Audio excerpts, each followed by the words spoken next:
live with G Day.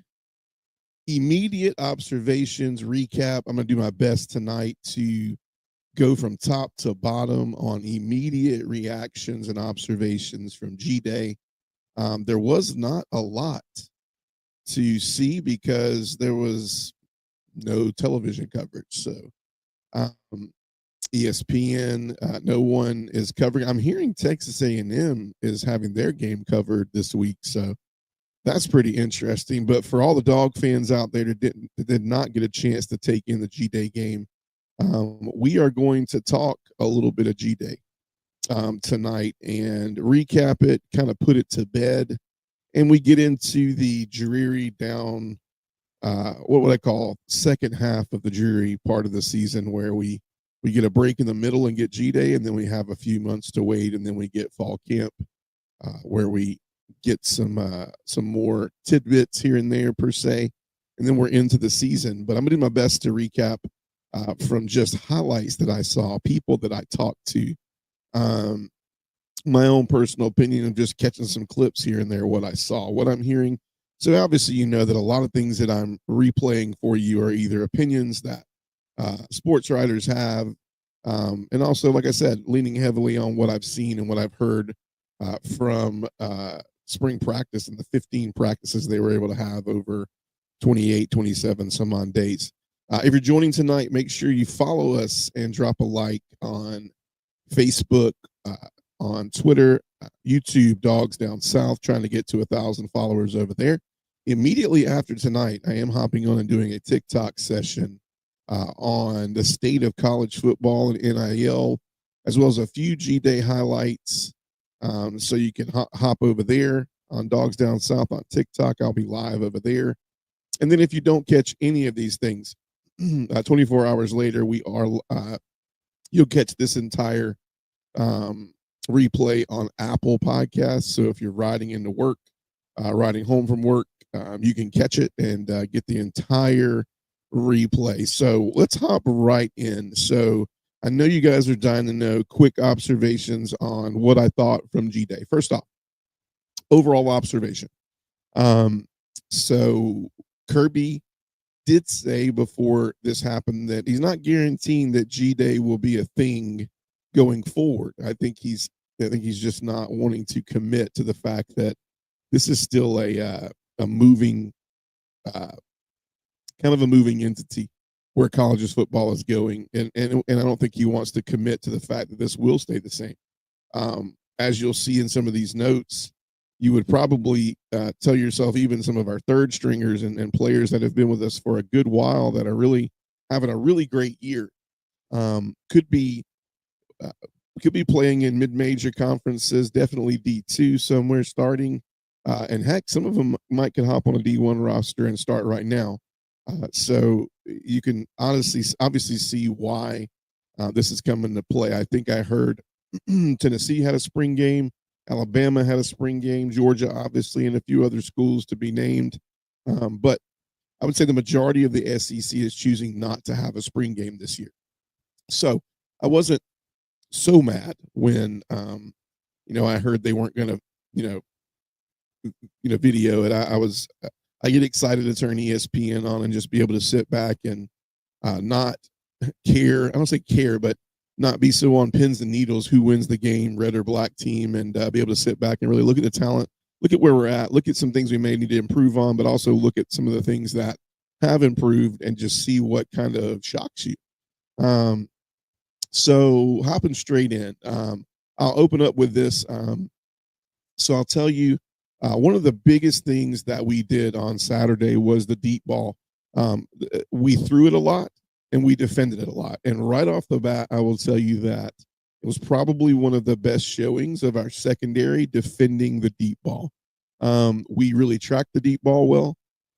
It's probably the best we've done it. I think that our secondary, I think our corners have gotten a lot of experience during the spring, especially with Dalen Everett being out, and we really defended a lot of deep balls, and I think we defended it well. We threw it a lot in this game, but I thought the secondary looked really, really solid defending that, and to some degree, you can look and see the complexity of the routes and the vanilla of the offense. It's to be expected that we defended it well, because when you're looking at things like play action pass, when you're looking at under routes, we didn't do a lot of that. It was either we didn't run the ball a lot, we threw the ball deep a lot. Everything was 20 yards or over. Very minimal balls thrown 10 to 20 yards. And I think what they were trying to do is, as I've heard it said by a couple of other podcasters, is trying to keep less collisions from happening, trying to be as injury free from the G-Day game as possible. Second thing is noticed a couple of things with Dillon Bell, London Humphreys. They played a ton of positions on Saturday. Obviously, being in this offense for as long as they have, they're the immediate impacts that can play a lot of positions, right? So they're the ones that, as we, if we have injuries, if we have, how deep we go into the playbook is dependent upon how many of these receivers can play all different positions, the X, the Y, the slot, and so forth and so on. Dillon Bell and London Humphrey saw a lot of snaps, and that's because they can play a lot of different positions. You saw them in the slot. You saw them at the X, the Y. You saw them in all type of exotic formations. One of Dillon Bell's longest pass receptions that technically was a run, because it was a pitch forward, was in a very exotic formation that he came out of somewhere off in the slot or from off the line formation to receive that. It was a very good play, but you got to think some of these gimmicky plays are not going to work very well against a defense that sees this every day in practice. So for him to get off a run that well, we had to have blocked it well, and we had to have executed it really well. So it was good to see Dillon Bell, London Humphreys in year 2, Dillon Bell in year 3, obviously, to be so versatile. You heard the rumors of spring camp of Dillon Bell playing a lot at running back. I mean, I think Dillon Bell played a lot of everywhere. I think one of the biggest things you heard from him in the offseason was, I came back to give this team an opportunity to win. I'll do anything I can to help the team.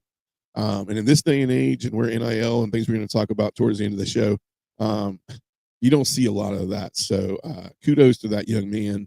And kudos to a lot of our players at Georgia and the culture that we've built around Kirby and the coaching staff and the players. Colby Young, at times, I'm hearing, looked unguardable. I know I talked about last week how Colby Young is going to be a guy that looks like man ready. Like he looks like a go-to ready guy for Georgia this year. He's been in the system for a year, albeit, he had some problems last year discipline-wise that got resolved this year.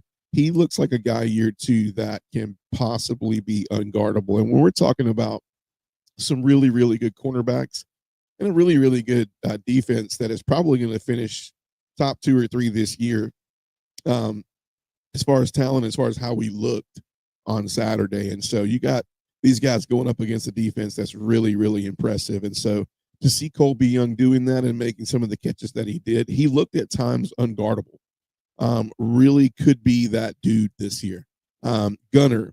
So a lot of you guys are going to want to hear about Gunner, Ryan Puglisi, the depth in the quarterback room. I'll say right off the bat, I'll tell you that Gunner's play style is a lot more fitting for this team this year. I think the understanding that Gunner is built a little bit more like as a drop back passer slash, I don't know.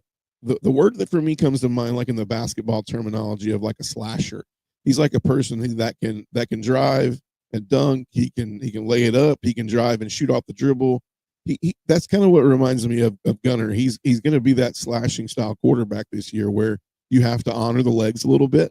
He's got some good speed, but you have to honor the legs as well as the arm. And I'm going to mention this a little bit later, but I thought that Gunner threw the deep ball extremely well on Saturday. I thought he looked really good. You have 45,000 some odd people there, and if you take every observation from every person that was there, I'm by no means calling. There's things that you're going to say that I say tonight that are like, all right, that might not be true, or that's a stretch, but.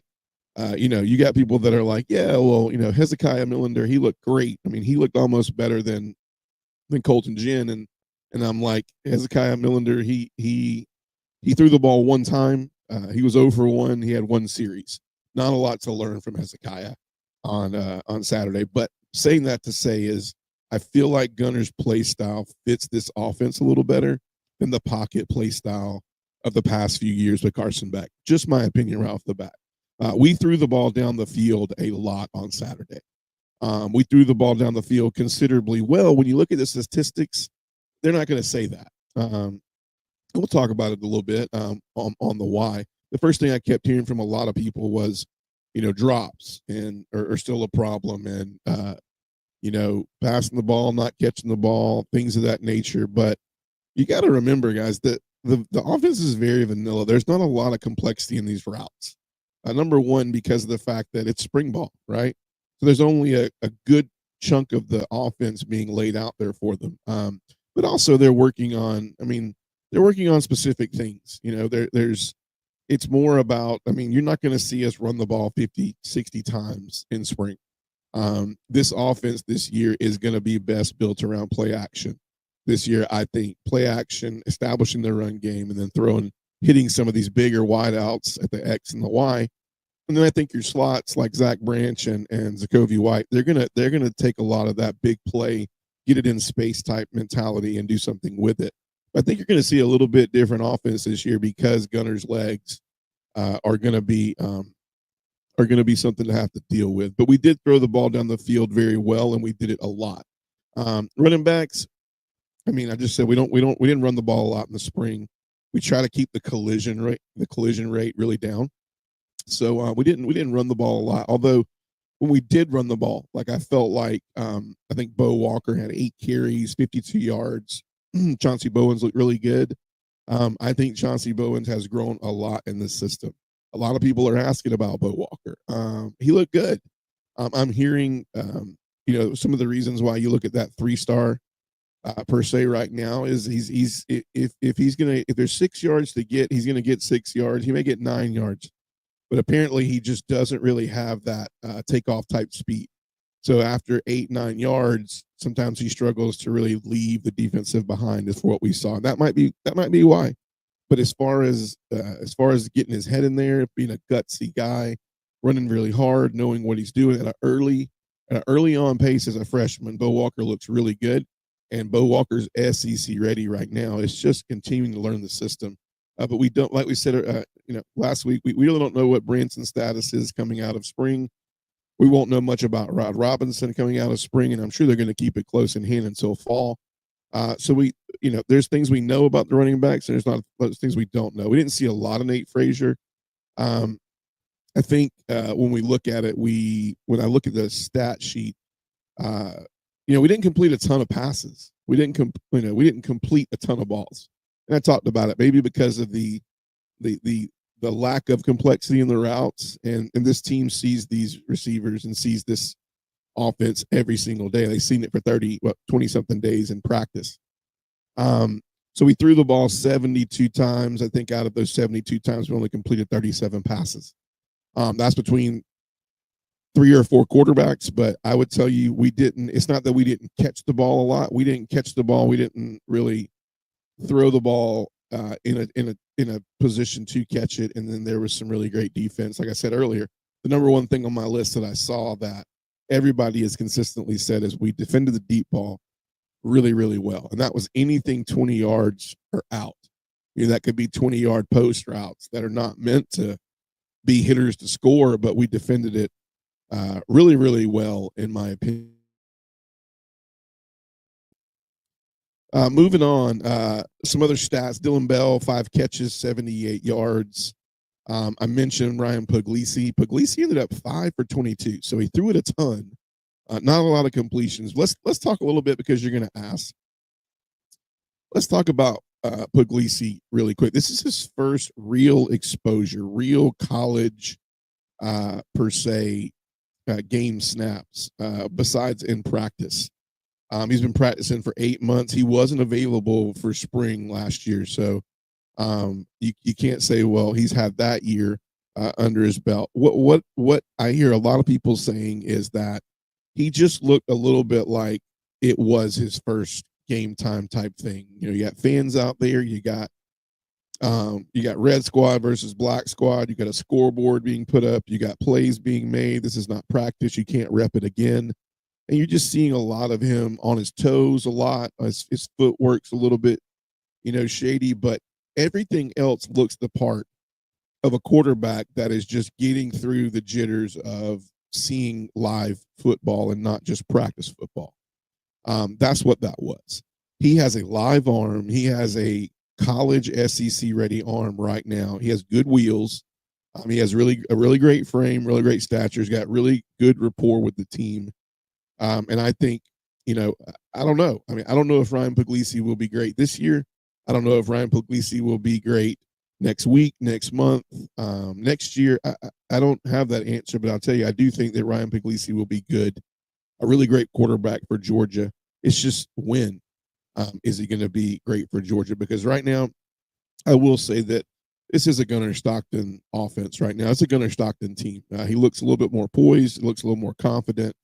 And I think he's going to be the one that if Georgia's going to do some big things this year, it's going to be behind the arm and the legs of Gunnar Stockton.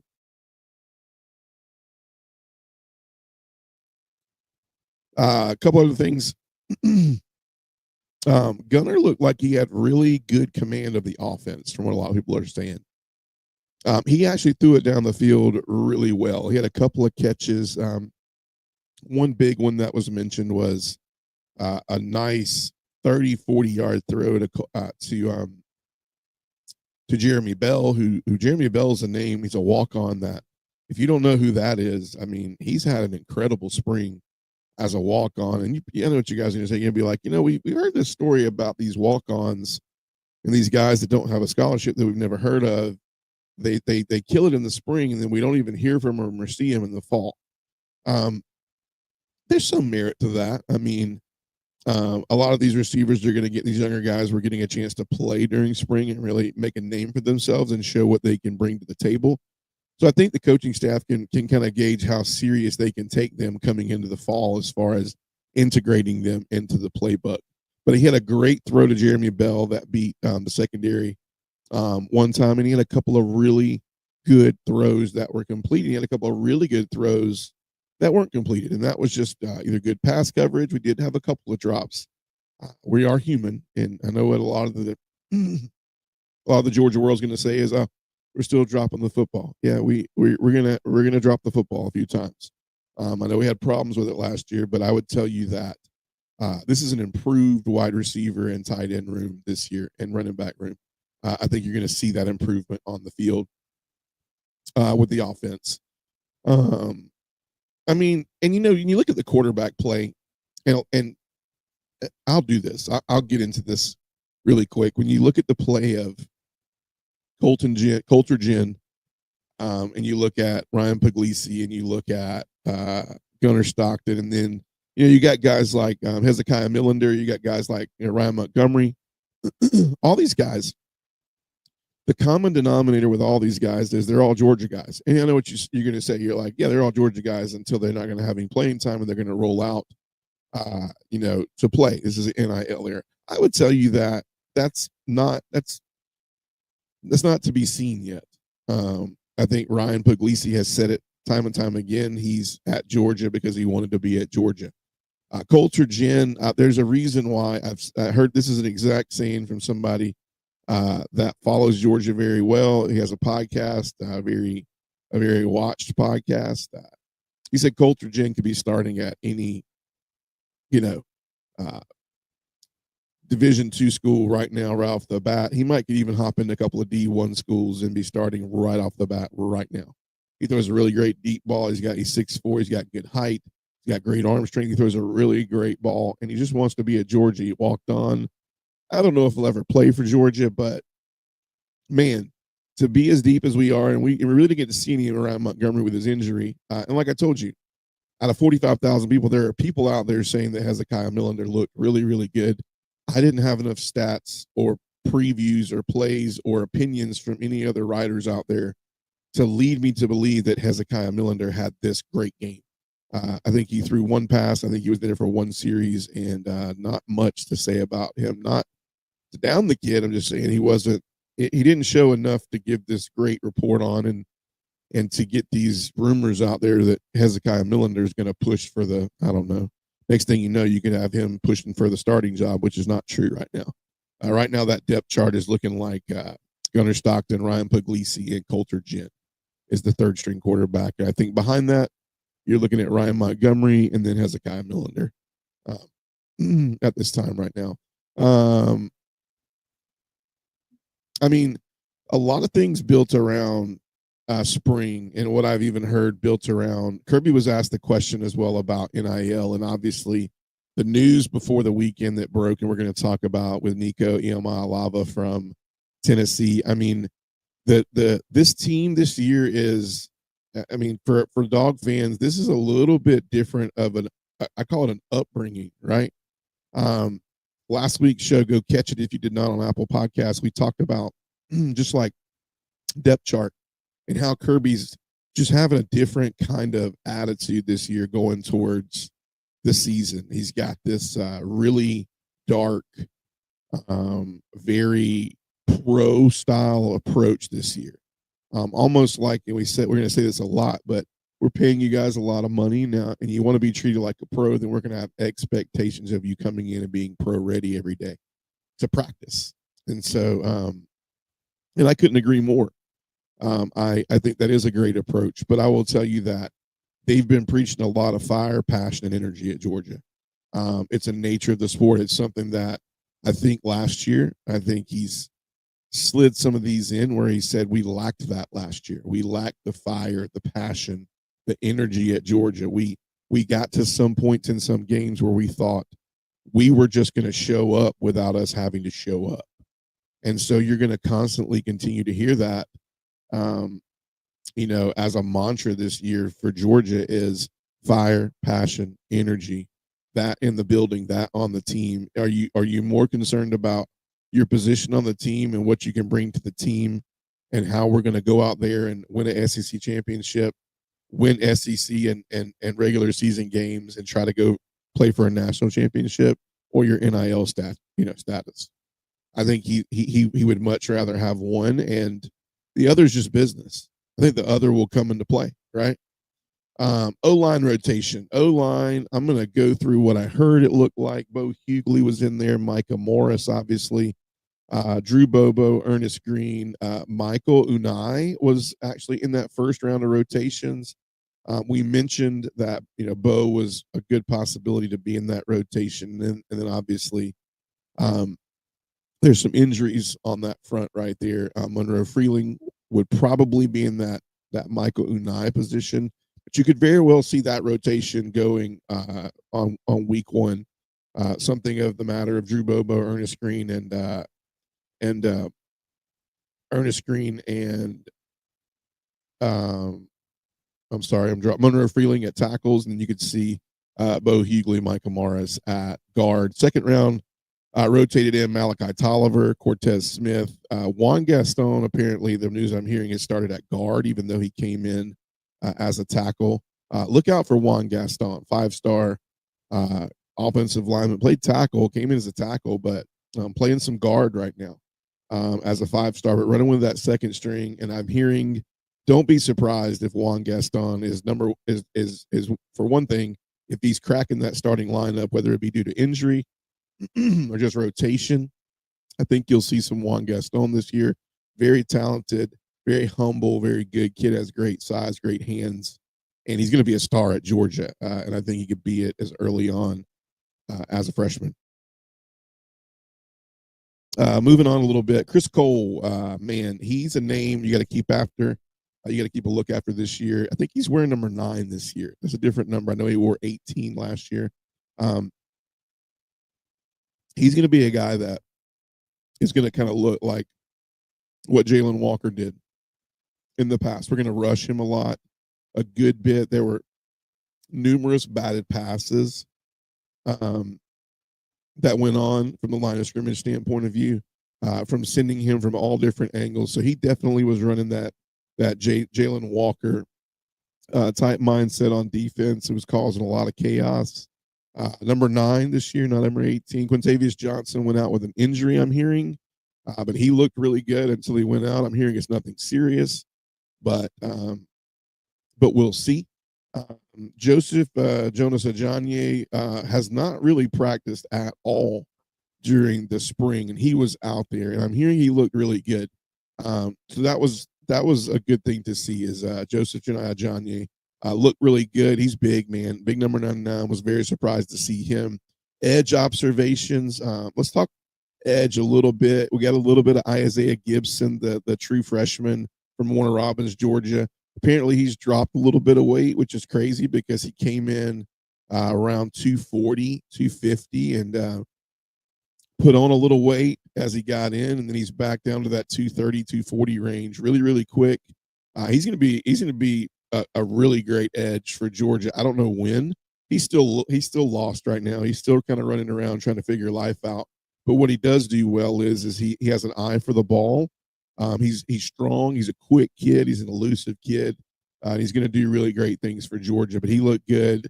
But like I said, down a little bit weight wise. D line, Christian Miller. When you look at this at the other spots on the line, Christian Miller is going to be the guy that's going to have to really cause some chaos for us on that front line D tackle. Jordan Hall, we needed a good week, 2 weeks from Jordan Hall, him coming back from the injuries. He's had a great spring. So Jordan Hall, we needed to see it. We did see it. He's had it. So he looked really good. He looks like he's 95% recovered from his injury. Elijah Griffin. A lot of people want to hear about Elijah Griffin, the true freshman. Elijah Griffin's going to play a ton of snaps for Georgia this year. Very strong, aggressive, very. I've heard the words violent guy. I heard the words Jalen Carter, but I've also heard the words be careful because Jalen Carter is an anomaly. He's a guy that comes through Georgia that you just don't see with the quickness, the strength, the ability to move people. And I mean, his ability to do what he did on the line was something that is just, it can't be taught. But I am hearing his name, thrown around. He has similar stature. Elijah Griffin is going to play a lot of stats. We know what he can do. The coaching staff loves what he's going to bring. He's going to bring depth. And there's just no way you're not going to see him this year. At the end of the day, he's going to be a great player. We can talk about this year, but look at this defense possibly if we can keep it together next year, year after next. It's going to be absolutely sloppy crazy. So got to see a lot of Elijah Griffin. Turn our eyes to the tight end room a little bit. So just quick things that were noted off the bat was Oscar Delp. Looked solid as a rock, had some really good catches where he had to go get the ball, pull the ball from some of these corners and some of these linebackers, and he really did a good job doing it. He played in space very well. Lawson Lucky had some great catches. That's your 1 and 2 combo starting off this year. I think Lucky and Delp are going to be great. They know the system. They block well. They catch well. They're dependable. If you can have the breakout season that Delp had a year, 2023, and you can mix that in with Lawson's season from last year, you're going to have great productivity. Now, the wild card and all of that, a lot of people are like, hey, what's going on with Jaden Riddell? Jaden Riddell is going to be a great player as well at Georgia. He's just learning the system. This is his second year in the system. He's going to be the third go-to guy. But the name to listen for is Ethan Barbour. Ethan Barbour is from the Alpharetta era, Alpharetta High School. It's to get you in the ballpark of where some of these guys are, you have to mention names. But we also know that there's just not another Brock Bowers out there. But a lot of people look and go, well, who's the next Brock Bowers? Who's the next Jalen Carter? Who's the next this? I would tell you that Ethan Barbour is a guy that is turning heads right now. It will be hard to keep him some way, shape, or form out of the lineup this year. He's just a different body. He catches the ball very well everywhere. You don't have to put the ball on him. He's going to go get it. He made a couple of shoestring catches for G-Day. He's a really gutsy kid. He has that I've heard Orson Welles mentioned as well. Orson Charles mentioned as well from a couple years ago. But Ethan Barbour is going to be great. The tight ends we have right now, starting 1 and 2, are great. This tight end room is an incredible room. And so there's no missing. I'll mention Elias Williams. He's a freak of nature to look at right now. Big 6'6", 6'7" frame, but what I'm hearing with Elias is he's going to take a little while in the system this year. Apparently, where he was at down in Camden County, they ran the triple option for 3 years. In his fourth year, he was running a lot of X, just you know, fly routes, jump and throw and jump and go type routes. And so he's going to have to learn the offense. He's going to have to learn how to be a tight end again. So I'm hearing too, just not a lot of right now, just not a lot of go getting ball talent. You got to really put it on him. But he's a freak of nature. I mean, he's 6'6", 6'7", and he fits the part. So he's going to be really good for us. The Jeremy Bell hype is real. Walk on from the Georgia area. He apparently just scalped up the entire second scrimmage. Walk on, very fast, elusive kid, good hands. Don't know much about Jeremy Bell, but the hype's real. He flat out dominated the second scrimmage of the year. Thought what was said was the O-line protected really well. Not a lot of blown blocks or sacks that just came out of nowhere. I think it was pretty stable. I know there was no touching the quarterback type thing, and there probably could have been a couple that were closer because they knew they could have got to him. But for the most part, it wasn't like, who the heck is that? How in the world did they come through the middle of the line type thing? Not a lot of O-line blow-ups. Thought that the quarterbacks were protected really well on all facets of first, second, and third string of the O-line. Janelle Aguaro, I mean, Janelle is known for his ability to stick his head in the run game. When we recruited Janelle, one of the biggest things we liked is his size and his ability to run and tackle in space. And our only thing is can we get him? Is he quick enough to be able to cover, 3rd and 10, 3rd and 12? And that's still something that the jury's out on. I think he's improved in coverage. He did run down some pretty good routes, but concerns for long coverage right now are still in question, from what I'm understanding by a few onlookers. Zayden Walker, I know a lot was asked about Zayden Walker, freshman out of Sly County. Apparently he was playing with a cast on his hand and played a little bit, but you got to think, that the linebacker room is incredibly deep. One of the deeper groups we have. Cornerbacks pretty deep, linebackers pretty deep, wide receivers pretty deep. If you get, Branson and Rod back, the running back room is deep. I mean, we're deep in a lot of good areas, but not just deep as we took the field on Saturday. And so when you look at the linebacker room, though, on Saturday, there's a lot of players in front of him that are doing some really incredible things. And Zayden Walker is going to be a good player for Georgia. Right now, he's learning the system. He hasn't played off ball a lot, and this is him learning the system. There's people in front of him like, you definitely have C.J. Allen in front of him. You have, you got Raylan in front of him, Raylan Wilson in front of him, and then I see Chris Cole, Justin Williams. Justin Williams had an incredible game. And then you see some people like him, Zayden Walker and Terrell Foster and Anthony Crua. That crew, that backside, the linebacker, we're just extremely deep. Any of those three guys, Zayden Walker, depending on the system, Zayden Walker, Anthony Crua, Terrell Foster, they can start at any school in D1 right now. So that's a good thing. But also at the end of the day, they have a lot to learn about the system. But I'm hearing one of the biggest things is there was a lot of tackles made by a lot of people. It wasn't just one or two standouts making a ton of tackles. We had a ton of people with 5, 7, 8, 9 tackles. I think the day was led by Justin Williams, number 19, the linebacker. I'm so high on Justin Williams. Like him and Chris Cole are very intriguing to me. And Justin Williams, when he came in as a freshman last year, I kept my eye on him and said, like Zayden Walker I'm talking about now, when he learns the system, he's going to be a huge asset for Georgia. And he showed it. He had 9 tackles. He was everywhere.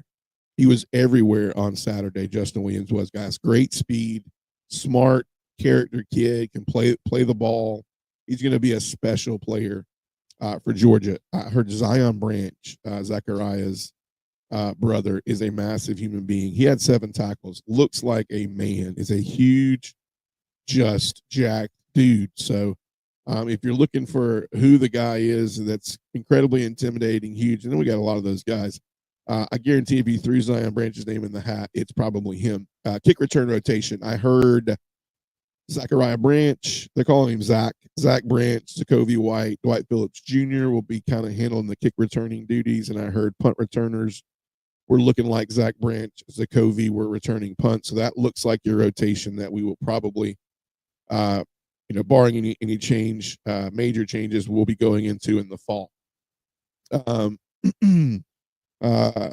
Ellis Robinson. A lot of people are going to ask about Ellis Robinson. Now, Ellis Robinson is the name that I'm a little bit worried about as far as the portal. I think that he's a guy that I'm just continue to hearing mixed reviews about. I'm hearing improvements happen. I'm hearing a lot of different things. I'm hearing he's getting better. I'm hearing he's playing the ball well. He's going to be a great player for Georgia, but I'm continuing to hear that he's really not fitting the bill of something that Kirby likes as far as tackling and playing aggressive and playing the run at the cornerback position. I hope that doesn't pan out because I think Ellis is going to be a special player for us at Georgia. But we'll see. I mean, the portal opens in 3 days. He's one I'm worried about, though. I don't know. Something's telling me that, and we'll talk about corners in a second, but something just gives me the eye on Ellison. Ellis. I would say Daniel Harris and DeMello Jones had a really, really good day. And I would say he had an okay day, but it was just something that, once again, true Ellis form, it's just nothing that's splashy, flashy. It's worth saying that, with Dalen Everett out, it's given these guys a lot of reps. It's made more, as I would call, what's the word I want to use for it? It's vetted some of these corners a lot better. It's made our cornerback room become a lot deeper. When you add Dalen to that, and you can honestly say that Daniel Harris, DeMello Jones, and Ellis, that is a deep cornerback room that I can say any four of them, with obviously Dalen right up there. And they've even mentioned playing Dalen a little bit at the star on 3rd and long. So that could be where you see that we roll that second or third cornerback in there, and who knows who that is. But I like what I'm seeing from DeMello Jones. I love what I'm seeing from Daniel Harris. He had an interception on Saturday. So we look really good at cornerback. Noah Thomas, a lot of people asked about Noah Thomas, Texas A&M transfer. He didn't play much. I'm hearing he had a little bit of an AC joint thing, but I'm also hearing, too, they just didn't play in the second half. We know what we're getting with Noah Thomas. He's 6'3", 6'4", very physical. I've heard kind of Mike Evans stature type guy, really strong. And when you get, I heard when we lined up and we had, Kobe on one side and Noah on the other, and then we had Zach in the slot, we looked really dangerous. We were very dangerous. But we're also playing against a defense that sees this every day. So we know what Noah Thomas is going to give us. Remember that name. I think he's going to be a very solid player for us this year.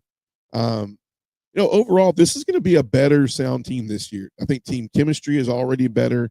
I think the offense will be better this year. I know some of you guys are going to say, man, you're putting a lot on that. Offense, I think, will be better this year. And this defense is fast. It has a chance to be even better this year. And I'm not just saying that. There's a lot of people out there that are they just can't wait to cover Georgia and go, hey, here's what we want to say about Georgia. It's the same old, same old. Well, the jury's still out if the quarterback will be good. The jury's still out if we're going to run the ball well. The wide receiver room. Well, there's always going to be questions in the spring, but I can tell you that Georgia has once again done a really incredible job having the opportunity to field an incredibly talented team this year.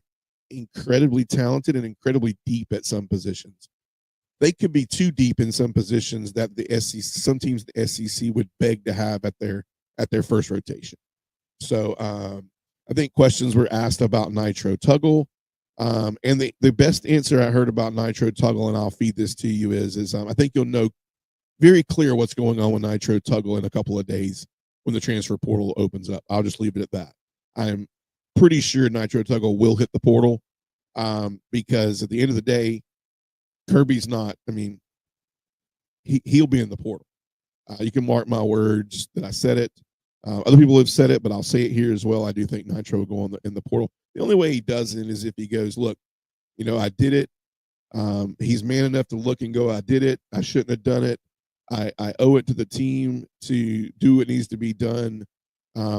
I will just say you're not seeing a lot of that in college football right now. It would shock me. But with the culture that's going on in this team right now, it wouldn't shock me. So it's 50-50, but I think you'll know what Nitro Tuggle is going to do. And I think he will hit the portal in a few days. Thoughts. So I'm going to answer some final 2 or 3 questions of the night, but I want to bring up this Nico Iamaleava situation at Tennessee.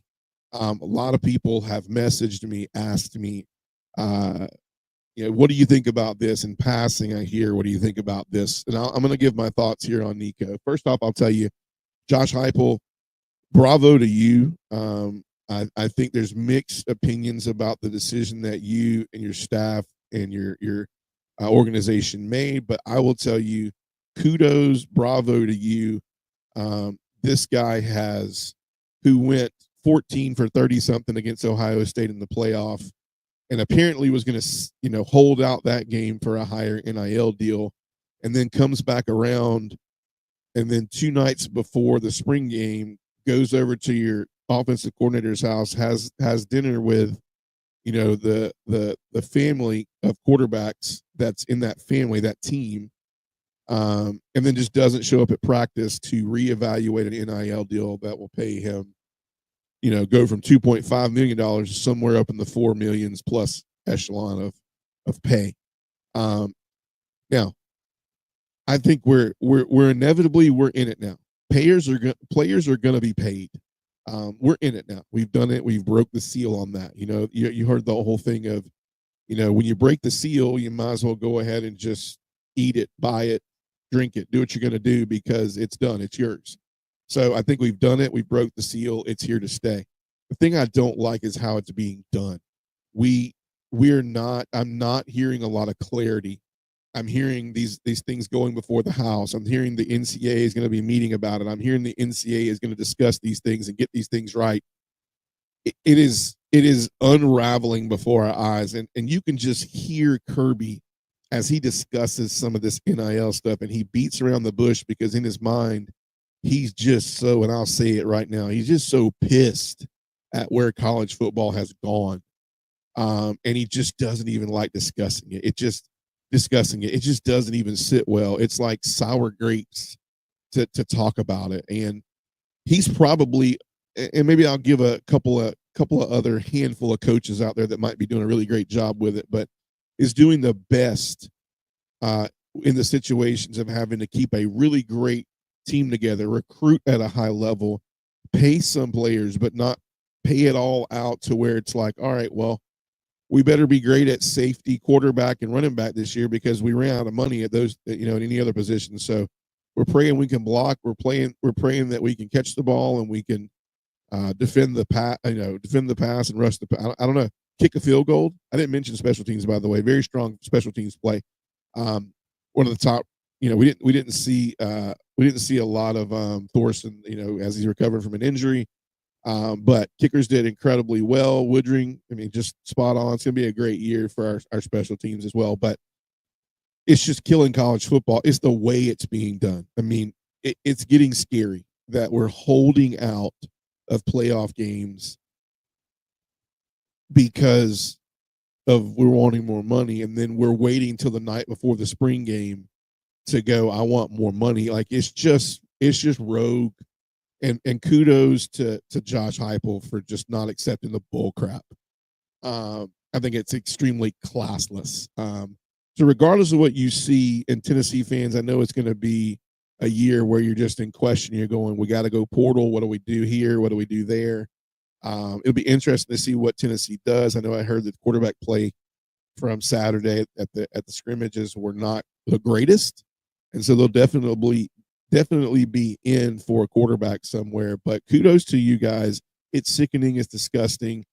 Somebody needs to let Nico's dad know that his days of being his agent should be over. Unfortunately, there's desperate teams this year that will pay something close or a little more or something close that he's asking to have a quarterback to have a chance. I'm going to talk about who those are in a second, but it's disgusting. The NCAA needs to get this done. There are levels of ways to get this done. That is a whole nother podcast away. And so all I will tell you is it needs to get done. It needs to get done fast. Landing spots. I think Nico has a really great shot of landing at any of these teams. I'm hearing North Carolina. I'm hearing UCLA. I'm hearing USC. I'm hearing Texas Tech. I think the battle will be, and even right now, as I'm speaking on this show live tonight, it could be that it's already made. It just hasn't broke yet, but I'm hearing rumor of North Carolina. I think the two hottest spots are North Carolina and Texas Tech. I'm hearing Texas Tech because they're really in dire need of a quarterback there, and they're a quarterback away from going in, trying to win the Big 12, trying to get into a berth in the college football playoff. In between the great showing in basketball this year, if they can get football going the right direction, baseball, like there are some big time donors that will pay that $4 million right off the bat. We're talking billionaires from this Texas Tech, collective that will easily pay that $4 million. Now, how interested Nico is in going there, we see how difficult he's been at Tennessee. The jury's still out on that, but I would tell you the teams to look for out of the three and who I think he will go to. I think the teams to look for are UCLA, Texas Tech, and North Carolina. I've heard Notre Dame in there as well. Notre Dame will be my shocker. It will be my kind of left field one, but I think he will end up at North Carolina. I think there's a couple of quarterbacks there that need to grow a little bit, that need a year under the wings, and I think Nico is intrigued by. It's a great opportunity. You are obviously being coached by a legend from the NFL world that if he can't get you into a situation where you can be a great quarterback at the NFL level, no one can, although I think Josh Heupel does an incredible job. But Bill Belichick is a name, and I think he's a name that can get Nico to come there. And like I said, it could be a done deal. I just haven't pulled it up on social media. So final couple questions and thoughts before we wrap up G-Day. A lot of questions are, will this be a team that's as good as last year? And my answer to that, I'm just giving you the top 3 or 4 questions that's being repetitively asked throughout a ton of different Facebook groups, social media, TikTok, all the stuff that I'm reading.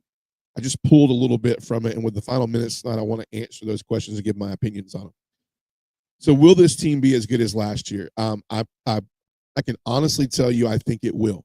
I think it will be better than last year, and I confidently say that. I think this wide receiver group has a chance to be a better wide receiver group than last year, a deeper, more connected wide receiver group. I think you're going to see maybe less Carson Beck arm talent and less Carson Beck NFL readiness, but you're going to see a very well-disciplined, a very well-liked Georgia boy that knows the offense, that will put his team in a situation to win in Gunnar Stockton, and that's what you had 2 years ago in Stetson Bennett. And I think it's shaping up to be that type of year. I think Nate Frazier hasn't been talked about a lot about because I don't think he's touched the rock a lot during the spring. He hadn't needed to. He's going to be your number one guy, and we're going to see how that room's going to pan out. I think our line play is going to be better this year. It has to be. It was abysmal last year, in my opinion. I'm not just saying it's going to be better because it was that awful last year. I think the additions of these extra coaches, the addition of the little naggy surgeries that just Kirby's like, get them done. Let's have them. I don't need them for spring. Monroe Freeling, Ernest Green, Micah Morris, and some of these other young guys, just getting it and putting it behind them gives us a chance to be really good. I think the defense, man, I'm so excited about the linebacker room. We are big on the front line. We are big. Christian Miller, Jordan Hall, Elijah Griffin. Man, I'm so excited. I'm feeling better about that D line. I'm really excited about the linebacker room. Really excited about the linebacker room. And then the secondary, I told you, one of the best things we did at G-Day was defend the deep ball. One of the questions that's been asked, do we think Gunnar will be a game manager or a game changer? I think he's going to be I think he's going to be somewhere in the middle of that. I don't think you call it a manager. I think he's going to be, I don't like in the business world that the business I lead, I like to use the word leader. I don't like to use the word manager because it's like you're just dealing with what you're dealt. I think he's going to be a game leader. And I think he will make some throws. He will make some decisions to put them in the best place to win ball games. And he's not going to have to be the Flash. I think last year, I think times Carson thought he had to be the flash of in the pan. This year, I don't think he's going to have to be. I think he's got enough playmakers around him that he can be a game leader. Um, another question that's been asked is we didn't really have a go-to on offense last year. Who is that this year? Who's really pushing the top of the echelon of names that we go to? And I think you're right. I think last year at times, because you didn't know with injuries and Nate Frazier's a true freshman, you couldn't really call him a go-to guy. And you wanted to say Dom Lovett, but I don't know. I mean, I would, oh man, it's a crazy statement to say, but I would say Dom Lovett never really lived up to his name coming from Missouri that I thought he would at Georgia.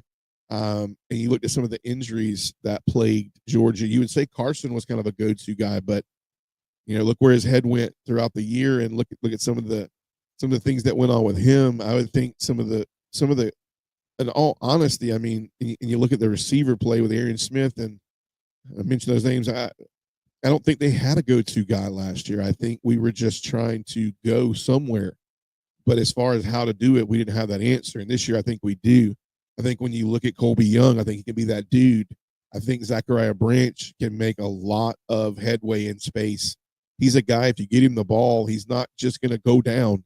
He's going to find ways to make explosive plays, whether you get it to him in the slot on 4 or 5 yard passes, or whether it's a screen, or whether it's a tunnel screen, or whether you're running a deep post and he just beat people. I think Zachariah is going to give us that elusiveness at the slot.